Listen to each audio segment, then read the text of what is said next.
Tout a commencé l'an passé quand la mairie de Plouhinec a demandé à Christelle, une historienne locale, de travailler avec les élèves de la commune sur la poche de l'Orient. Christelle a donc imaginé une histoire, celle de 3 enfants, tous réfugiés en dehors de la poche, loin de leurs parents.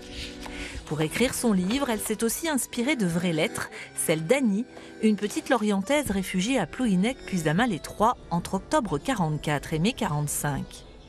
Elle est très joyeuse, elle découvre cette liberté de peut-être pas avoir maman sur le dos, hein, elle a 11-12 ans. Elle découvre à nouveau le plaisir de faire du vélo. Et puis, au fur et à mesure, elle va écrire le manque, les peurs aussi de ne pas retrouver son arrière-grand-mère, ses tantes, sa maman. Et puis le froid, il faut en fait se souvenir que l'hiver 44 a été très rigoureux. Damas-les-Trois, le 21 janvier 1945. Ma chère maman, comment vas-tu là-bas? Très bien, je l'espère. J'ai toujours des engelures. Mon petit doigt de la main gauche commence à crever. Si tu pouvais me trouver quelque chose pour les crevasses, je serais bien contente. J'ai beaucoup de chagrin de ne pas pouvoir aller à l'Okena. Moi, je m'ennuie pas. Claire Jeudi, et son papa sont nous avons arrivés été jeudi. nous promener à la... Elle est avec moi en classe et on se partage les livres.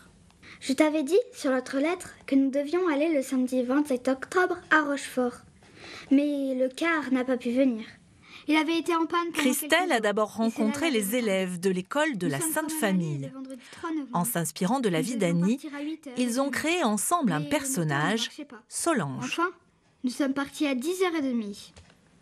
Solange, elle est partie à Damas-les-Trois pour se réfugier et pas être sous les bombes. Moi, j'ai trouvé ça triste parce que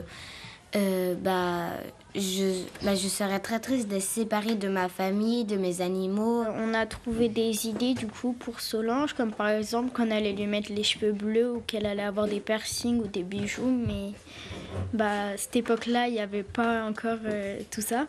Il fallait remettre dans un contexte où la mixité n'existait pas, où les marques n'existent pas non plus. Et j'ai rencontré que des élèves très curieux, très inventifs, avec énormément d'imagination pour créer chaque personnage du livre.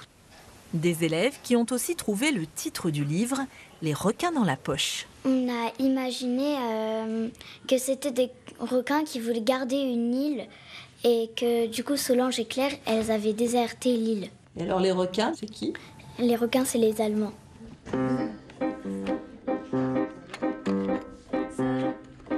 C'est la chanteuse Amélie Lécrayon qui a donné un visage à chacun des personnages.